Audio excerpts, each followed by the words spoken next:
featuring email and social engagement. At the core of marketing is the idea that it's intended to elicit a physical, measurable response. You don't create and send newsletters or post updates or solicit feedback or plan events without some objective in mind, some goal in mind that your campaign is intended to achieve. So we often refer to the call to action as part of your communication, the request for someone to join your mailing list, to visit your store, to sign up for your annual fundraising gala. So because at the end of the day, that's what marketing's all about, right? It's about getting someone with whom you, your business, your organization has a relationship to take an action that will help your organization to succeed. Side note, this isn't intended to educate you about goals and objectives. We have other sessions for that. We're not going to talk about marketing principles or goals or objectives today. No, today we're here to talk about marketing campaigns, those collections of marketing activities that make up an effort intended to drive an action that leads to achieving a specific goal. So specifically, we'll be focusing on newsletters and announcements and their close cousin, social engagement. So simply put, these activities are primarily about communication and about connecting with your readers. But that doesn't mean that they aren't also a great way to drive action. And today, we're going to talk about how you can deliver the most effective newsletters possible. My name is Danna Crawford, and I'm also known as Power Selling Mom. You can visit my website when you have time and stop by, give me a shout out. You can schedule an appointment, a quick phone call, or a consulting session directly from my website. And also, don't forget to give me a shout out on Facebook and the social media places. Okay. What is wrong with this clicker? Here we go. So we're going to grow with constant contact. There's all different avenues of constant contact where you can get results fast with affordable, easy-to-use engagement marketing tools and free coaching. This is the best part. Newsletters and announcements they have, which we're covering today. I will be doing more sessions later on offers and promotions, events and registrations, feedbacks and surveys. Events and registration is probably the most popular one that I use to get everyone to sign up for all of my local eBay events, and it works out really well. So our agenda, we're going to talk about what are campaigns and newsletters, of course. We're going to talk about email plus social. You have to use both. And we're going to talk about the next steps. So let's start with the campaigns and newsletters. So I want to give you a simple definition or framework for what marketing really is. You already know generally what it is, but when I say the word marketing, I mean something very specific. And it's important that we're all on the same page. My definition of marketing has three simple parts. You define an audience, a group of people you want to target. You reach out to them with a message that is specific to that audience, and you seek a physical and measurable response. A click, a reply, a call, a purchase, a referral. These are all actions that represent a decision made by a human to react to your message. So keep this in mind as we discuss marketing and marketing campaigns and the way to deliver the most effective campaigns. So you're doing these things because you want people, your customers, your clients, your donors, or supporters to do something. So what is a campaign? First, let's talk about that. What does this word really mean? Very simply, there are two parts to a campaign. First, you push out some sort of content. And we'll talk more about content in a bit. Second, you hope to pull some sort of response from them. You want them to read forward or share what you sent, show up, call, attend. You want them to take an action of some sort. So think about a campaign in terms of push-pull, and more importantly, do not think about it as just putting an offer out there and making the sale. In this new marketing world, it's more like a conversation which leads itself to that advantage we talked about that you have over big business. So as a small company, you can engage in a conversation that feels and in fact is much less like a sales gimmick and more like a nurturing a relationship. So if you're doing it right, it'll seem like that from both sides of the conversation. Simply put, a newsletter is a communication you send, usually through email, to your customers, your supporters, your clients, your volunteers, sharing information and relevant insights that they want to read. That's the bottom line. Simple, easy. Now, there are lots of different types of communications, loosely referred to as newsletters, that you might send. So these are just a few examples, from sending a quick update just to keep your audience informed, to a simple card or announcement, all the way to what we call a custom code email, where you or a designer can work to create. Those of you that like to write code, that's available for you to use as well. Now, we're going to move on to email. So, what do you write about in your newsletter? This is one of the biggest hurdles that most people have to jump. So luckily, the answer can be very simple. First and above all else, you write about what you know and what they don't know. You share your knowledge and raise your profile as an expert in your field. And yes, I'm going to repeat that. You need to claim yourself as an expert in your field, in your industry. Next, write about what you have access to that they don't have access to, and you have more access than you might think. So that means that you let them download a special report, give them a backstage pass, have early registration, reserved or special seating, an extra hour of your time when they pay for 2, and give it away when you can. What you're trying to do is build what is called a resource relationship, where when their need for what you do comes up, you are the person that comes to mind. Give it away, your knowledge and your access when you can. That's what I'm doing today. I'm giving away all of my knowledge, and I'm inviting you to be a part of my network. You don't have to be a pro writer, which I'm not, and original isn't, I don't have to write original content every time. I just need to send links to other resources, and I know my stuff, so you'll see me as your go-to person for the resources that you need. That's how it works, and it definitely helps. So how much is enough? Who wants to read a long email? I know some of you are eBay sellers and eBay shoppers, so who likes to read a long description?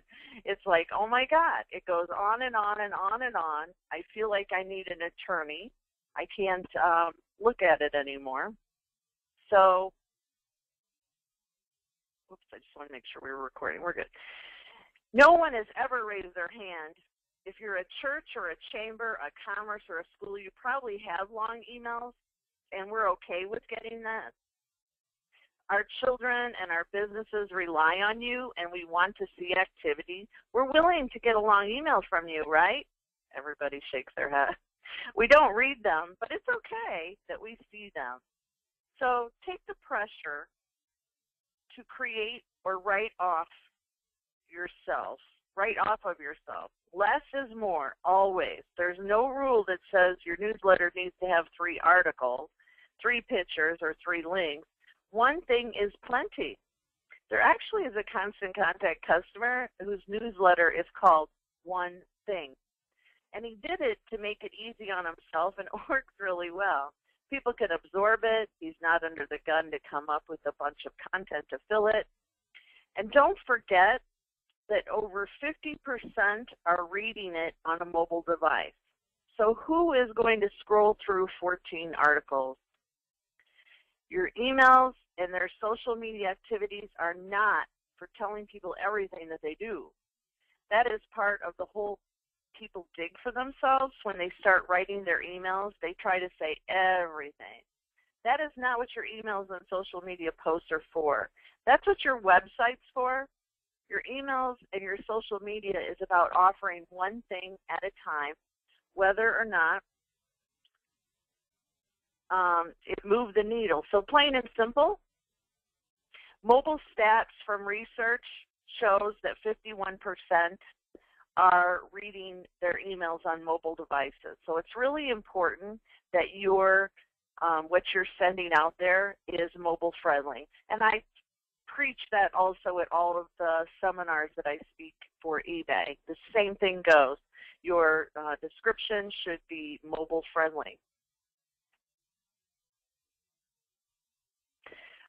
Here are some examples of what others are doing. These are examples from Constant Contact customers with great looking campaigns, with simple, easy to absorb content, and obvious actions to take. So you can see there's nonprofit sharing information about himself, what's in the press. There's a restaurant sharing current specials. It looks like a nonprofit sharing an event notice. B2B showcasing the services they have, and then another event notice. So it really gives them the opportunity to expand using pictures. Pictures get 47% more click-through activity than content without images, but don't over-rely on images. Be sure to use text labels in case images aren't displayed by the recipient's mail program.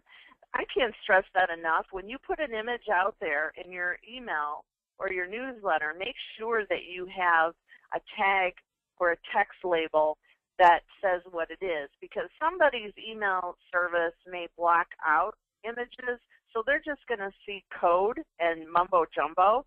But if you have written in there photo of whatever, photo of the storefront or photo of the website, then they'll understand what they're missing.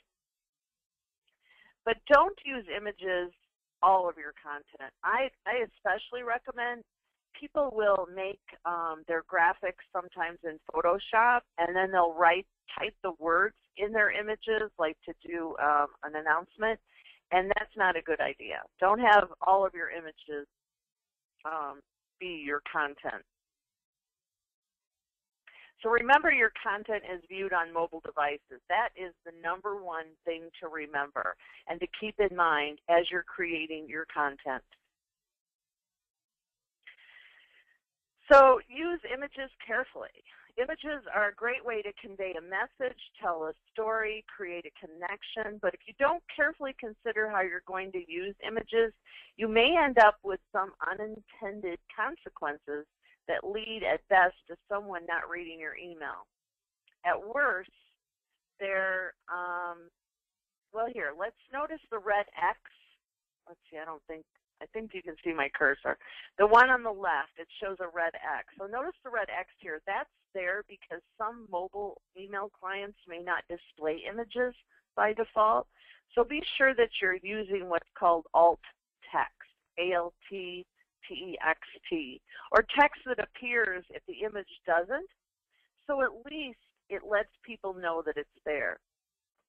Now in the next example, a most unusual event, there's a great picture the promotional posts are used for a fundraiser, and when viewed on a desktop email client, it looks great.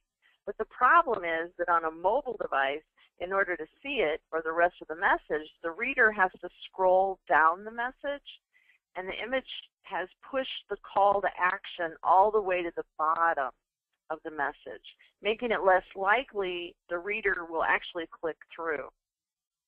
And finally, on the last one, be aware of where or how an image may appear. You may need to resize images as you build your email. A lot of email marketing have tools built in, simple, that are easy to edit the images. So before you send any messages out to your customers or supporters, test the email by sending it to yourself. I will repeat that. Test the email, send it to yourself before you send it out to your list. And then view it with your reader in mind.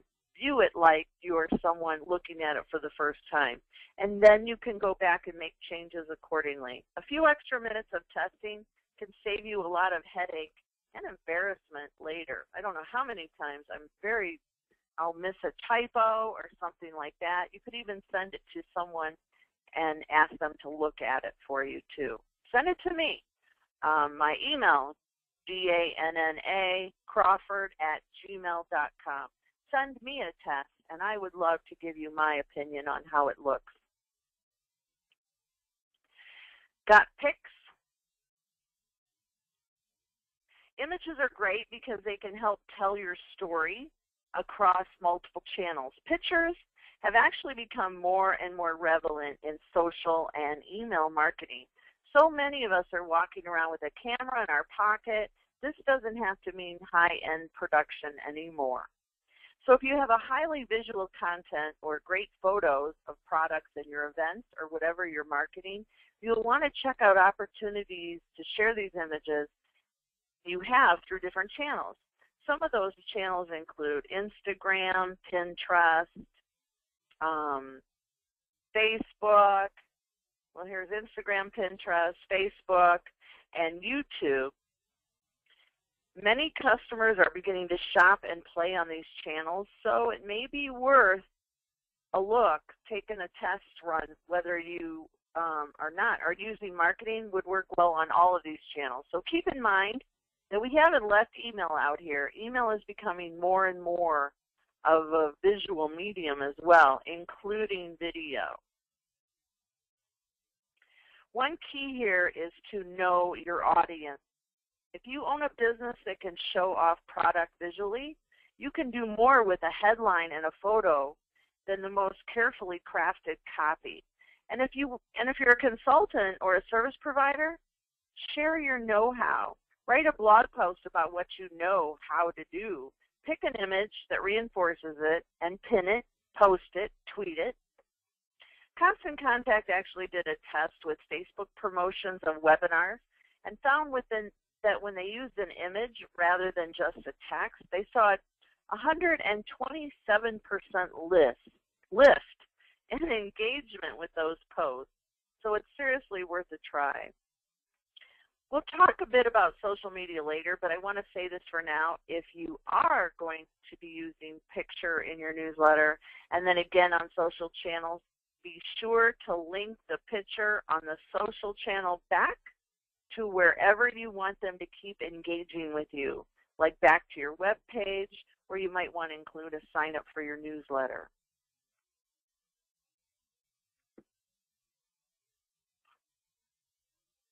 We'll talk briefly about social media a bit later, but I want you to keep in mind at this point, as we've been talking about content and what to write or images to think about, is that you should be thinking about those things with more than one delivery medium in mind. So that basically means that you can reuse and repurpose everything.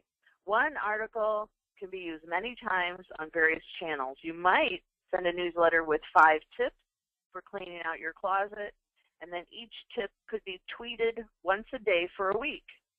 You could show before and after pictures in a press release about the benefit of your service, and then you could post those pictures on Pinterest.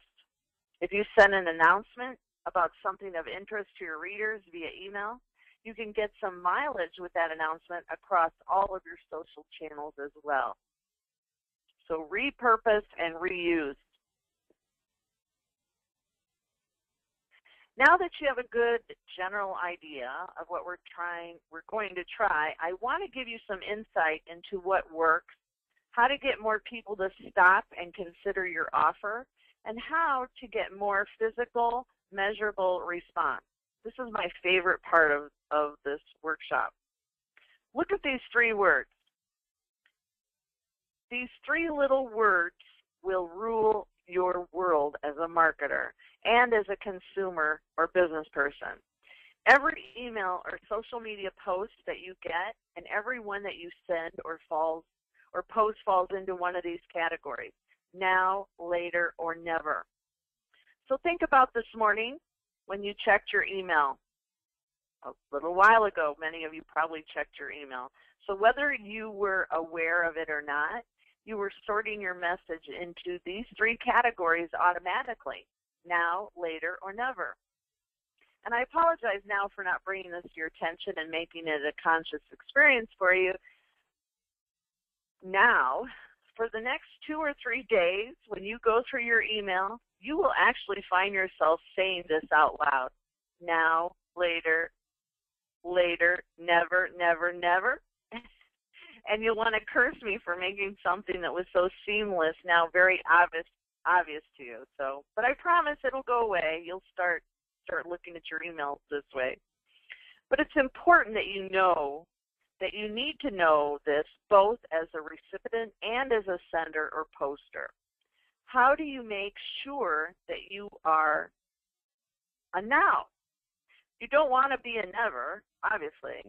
And a later, let's face it, is a well-intended never, right? So you flag it or tell yourself, oh, I'll come back to that later. But 9 times out of 10, do you?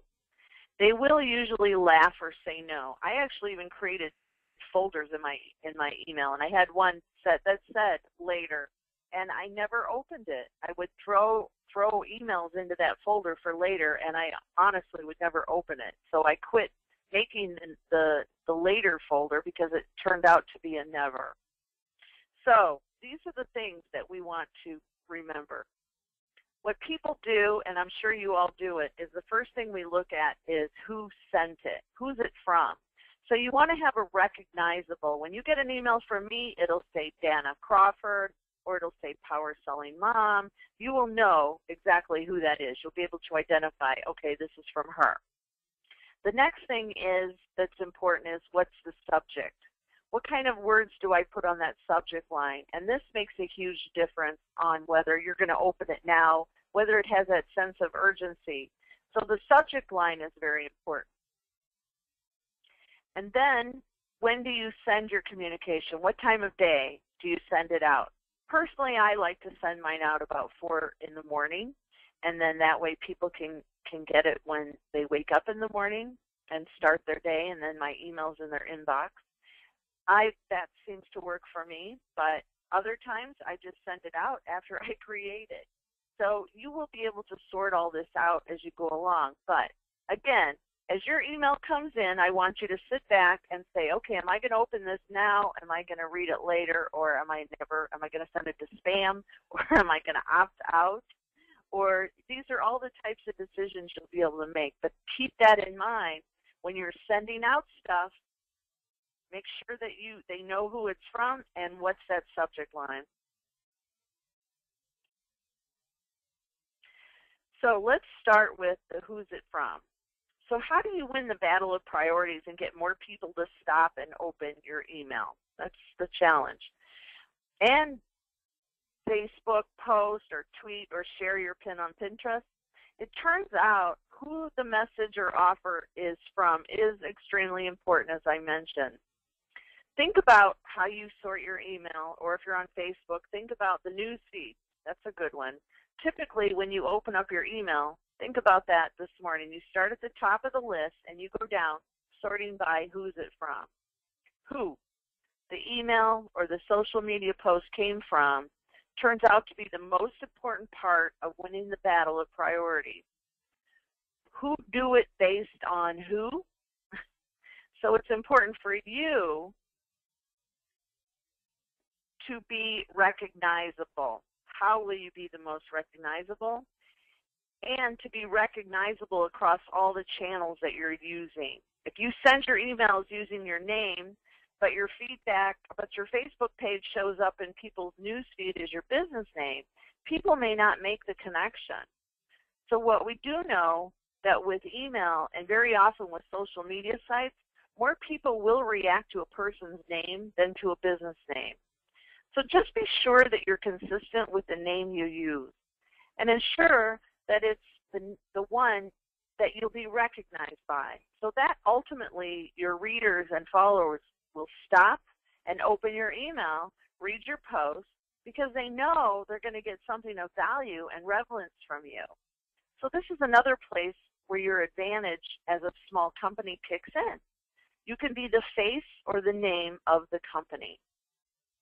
Now there's one more important consideration that shouldn't be overlooked, and they relate to something called Can-Spam Act, which is a law that sets the rules for commercial email, establishes requirements for commercial messages, gives recipients the right to have you stop emailing them, and spells out tough penalties for violations.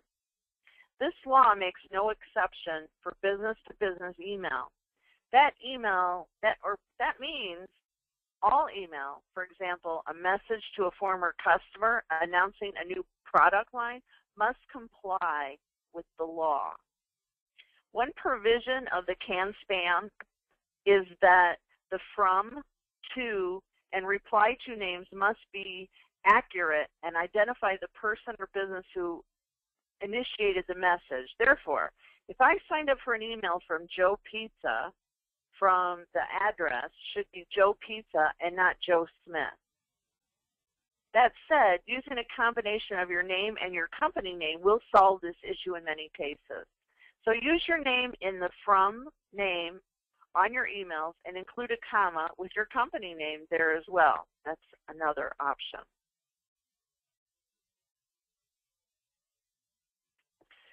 Templates make the process of sending emails much easier while still allowing you to preserve the look and feel of your brand. Here are some examples of templates from Constant Contact, because obviously that's what I have access to.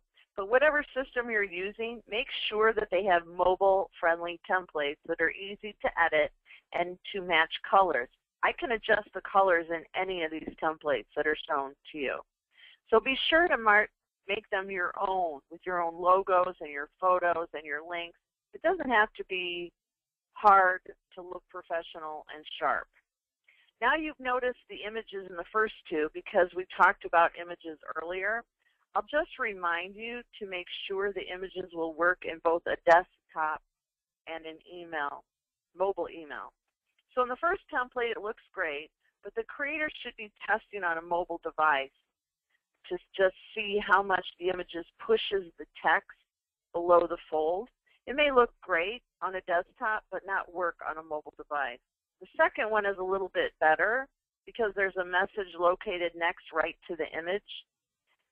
And the message is the call to action. Come in for lunch. Nevertheless, make sure it's tested on mobile device and looks the way you want it to, and the reader will have a positive experience with it.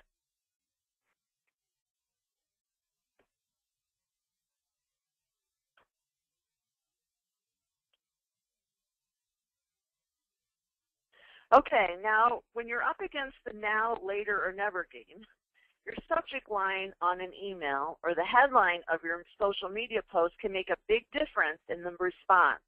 So here's a simple method for writing more powerful subject and headlines. It's called the 2-2-2 principle. Let's walk through it quickly. You typically have to compel them to pay attention. 2 seconds. Pay attention. The second 2 is the first 2 words of your subject line or headline. that's really all they read before making a decision. And not a decision about whether to read your message, but as far as whether or not they will bother to read the rest of the subject line. The third two is for why does this email or message matter today? That's the third two. If you can answer that question on your subject line or in a headline as close to the first two words as possible, more people will stop and at least open your message. So how do you do it? How do you write one of these? On my email list, I send a quick note from Danna in my opening, and my opening rate is huge. Whenever I put something that has quick note, it's important to point out that you don't need to go the urgency well every time, meaning you don't always have to put a timestamp on it, say things like today or close of business today or something like that. It's more about making it very clear to people that your message is relevant and timely in order to win that now, later, or never battle. So here are some examples of subject lines. The first customer is Beloco. They wrote March newsletter. Okay, that's not a good now line. But if I put tomorrow, need 3 hammers, can you help? Now that would be something that would be for Habitat. Instead of Habitat was sending out, here's our March newsletter, but tomorrow, need 3 hammers, can you help? I'm probably going to be curious and open that. Joe's Pet Store newsletter versus alert. Help your dog beat the heat. Now, I'm a pet lover. I'm probably going to open anything that comes from Joe's Pet Store. But if it's, it may go into my later if it says newsletter. But if it has an alert on it and it's about helping dogs beat the heat, I'm there. I want to know how I can help dogs beat the heat. Although I have cats right now, but I would want to know more how I can help any kind of animal. And then children's classes. Okay, that's great. They're having children's classes, but I may put that in my later. Still time, openings available for children's classes. Now, there's still time. That's a sense of urgency. That makes me think, oh, I can still get in on this. What are they doing that there's still time for me to participate in? So you can see the difference on how these would work. So the last piece in writing and winning the battle is timing. So when to send is another very common question, both for how often to send and also when in terms of the time of day and the time of week. So for newsletter or email marketing frequency, monthly is the most common, but it's also a good idea to add an unexpected message every once in a while, especially if they relate to an exciting announcement about your organization. As you start trying to determine when it's best to send your newsletter or announcement, the question you want to answer is, when will my readers be most likely to take the action I want? When will they be most likely to click through to the article I posted and come to my store after reading it? I want to get them to my eBay store. I want to get them to my e-commerce store. Is this is what you would use as your starting point.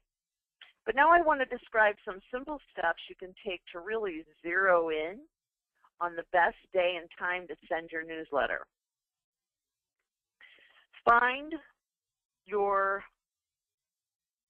Getting the hang of list building, we can do a test, okay? Now, those of you may want to try this later. I also have a presentation on list building. But first, you want to take a list of your contacts and divide them into 3 equal lists. So just take the whole list and break it into 3 groups. Next, choose 3 days of the week that you want to test. So Monday, Wednesday, Friday, or maybe Tuesday, Thursday, Saturday. If you're a B2B, you'll likely want to send during regular business hours, but know your audience in that case. It doesn't hold true. For all others, it's up for testing. So you have 3 lists. You want to test on 3 different days of the week. So you send your email, the same email, to each of your lists. The first group on Monday, the second group gets it Wednesday, the third group gets it on Friday, and then you measure your results. You can do this as long as you're using an email marketing service. They tell you who opened, who clicked, and they clicked on, how many times, and when. So you look at the stats, and then you know which day was best of the 3 you tested. Now you're ready for the second part of the process.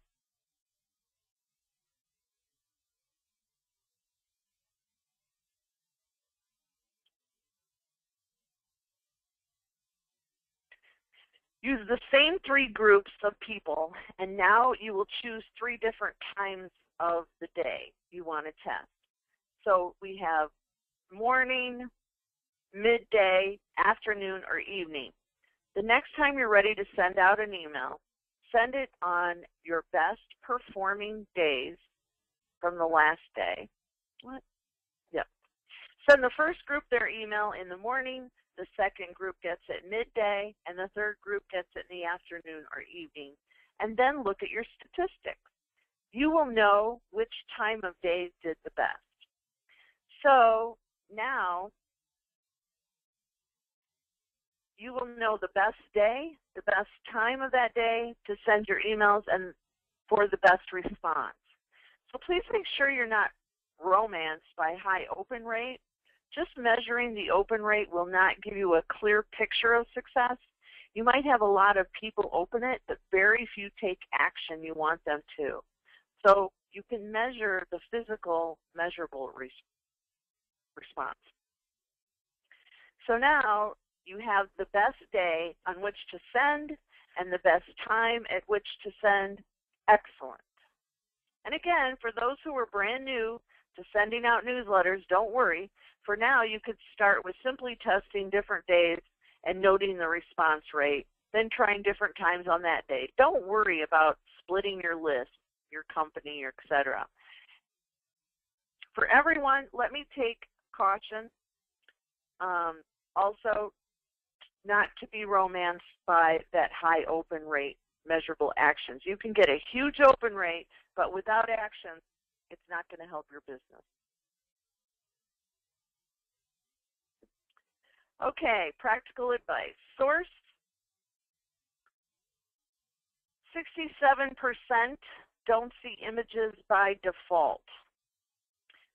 Jeannie Jennings, Marketing Sherpa, preview panes, image blocking, and my pitch to have Microsoft Outlook turn images on by default, June 2010. This slide's a great one. Many people do not see pictures in their emails, and link text get more clicks than a beautiful button, probably because of that 67% stat. So make sure your logo is left or center, not right, because people often see emails in small windows that eclipse to the right side. And make sure your company name is in text near the top. If your name is only in a graphic of your logo, all those people with no pictures will not realize this message is from you at a glance. The action you want people to take should be above the scroll line. Most people do not scroll and do not give too many choices, 1 or 2 at the most. People do not have time to window shop and make decisions in your email. If you want them to take action, reduce the number of choices. Make sure all your pictures are clickable. This is easy to do with the Constant Contact tools, and test your message on yourself. Send it to yourself, and if you can, test it on your cell phone or iPad too, just to know it looks good for everyone. I know I've said it a few times already, but be sure to test your newsletter on yourself. Tools like Constant Contact make it easy to send a test email to yourself or to someone else like me, and also on your mobile phone. That way you can pull it up on a mobile device yourself, or send it to me and say, hey Danna, could you pull this up on your iPhone for me? I'd be happy to do that. So we've talked through a number of different ways you can think about making your newsletters, whatever the type of goal, more effective. And earlier we mentioned in a couple of different places that you should be thinking about how you might repurpose content or images for social media. And that's because social media has become an important component of the marketing toolkit. We're not going to go into depth about which social channels might be best for you or the specifics of each channel or what to say on each channel, but I just want to spend a few minutes addressing the importance of social media as a marketing tool, and that's why it's so important that you start to think about email and social media at the same time as connected pieces of the same communication efforts. It works because it influences decisions. It has become a primary deliverer of behavior. It also it influences purchasing. 74% of shoppers rely on social networks to guide purchase decisions. It influences word of mouth. Your customers tell their friends about you. 55% of people share information about their purchases on social media. And it influences people's connection to nonprofits. 68% of people will go online and learn more about the charities and causes their friends support when their friends post about it on social media. And that reminds me, I went to give blood yesterday, and they gave out this cool blood donor cup, and it's by that company that makes those, I can't remember the name of it right now. It's, what does it say? I'm drinking on it now. It's Trevis. And they're really high quality, high end cups. And I was like, wow, what a nice gift. So and I thought, I've got to tweet about this, and I'm going to take a picture of my blood donation cup that they gave out and give a shout out to that company for donating them, because these are high end cups with lifetime guarantees, and I couldn't believe that they did that. So anyhow, that's a good idea, because I can share that on my social media, which everybody knows there's a blood shortage in this world, so go donate blood, and I'm a huge advocate of that. So I wanted to take a picture and then give kudos to that company for being a part of the One Blood Center. So watch for that post. I'll try to do that shortly after the presentation on my social sites, and we'll see how the engagement goes. So that's why it's important to shift your thinking. When you combine email with social media, the combination will both increase the reach of your email campaigns that enjoy 97% deliverability. It's actually an even higher with Constant Contact, but on the average, this is a standard rate. Sharing your email on social media will get it in front of more people with the potential to grow your list, and if you're doing it right, keeping it short, making the action or response obvious and simple, and providing access, information, and real value, then you will grow your business. So here we have a few businesses that have taken this to heart. Here's an example of Boloco. They're a small chain of fast casual burrito restaurants, and how they are leveraging both email and social media together. So you can see they use a lot of the best practices we covered, and they have a brand consistency across all the platforms, great images, and good subject lines. Good marketing, that's for sure. Here's an example of one nonprofit, Girl Scouts of Northeast Texas. Yay, Girl Scouts. And see how they're leveraging both email and social media together. They, like Boloco, have carried their branding across different platforms. They use images on their channel, and they have a lot of great original content.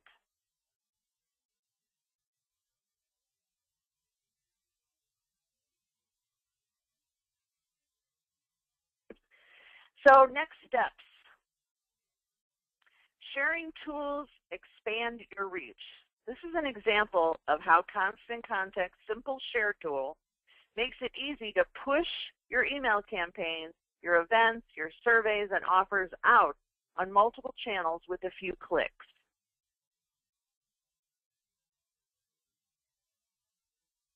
Another way to share, a social share bar should be at the top of all your emails and make it easy for your readers to share your message and with others. And part of that referral engine that we talked about earlier. So they also make it easy to follow you on various social networks in a single click. So our emails include a social share bar at the top. You'll see that when you get my follow-up email, so please share it. And it's very easy to add social icons with links anywhere in your campaign. I want to invite you to join my group on Facebook. Those of you that are using Facebook and are in my network, you can just go to facebook.com/groups/ConstantContact1. And this is a new group I just started a week or so ago, and it was a new idea that I had because I was getting so many questions, and I thought, why not create a focus group where people can ask their questions, because if you have a question, other people have a question too, so let's all work together, and then we can join each other's email lists. And we can help each other grow their eBay business or your brick and mortar business or your nonprofit, because we're all in the same boat, and we all can help each other with our marketing. Yes, of course, I cannot do a presentation without some type of a special offer, and I was really, really excited that Constant Contact just rolled out a special offer. And I was like, great timing, because now I can offer this to my attendees. So 30% off for the first 3 months with Constant Contact. Now, I'm going to send you the link so that I can get credit for that. I'm going to send you the link. But if you're in a mad dash hurry, just type in powerselling.constantcontact.com, and then that will give me credit if you're in a mad dash and can't wait for the link. Otherwise, those of you that already have a Constant Contact account, they are offering a mobile template for $79. Or if you already have a Constant Contact account and you want to be in my umbrella, shoot me an email and I will connect with you to get you in my network. And then I offer free coaching and free consulting for anyone that's in my network. And then also, if you are an eBayer, and you can always have an eBay question or two when you're in with my Constant Contact network, no problem, no charge. Okay, now we're going to go to Q&A. I see there has been several questions posted, and I have been saving the questions till the end. So I'm going to shut off the recording before I go into questions. But first, I want to say thank you very much for coming. Again, I'm Danna Crawford. Watch for your follow-up email, or if you're watching the recording, you'll see the link at the bottom for you to get your trial going. And skip the trial and take advantage of that 30% discount and get the ball rolling so that you can start marketing today. Thank you.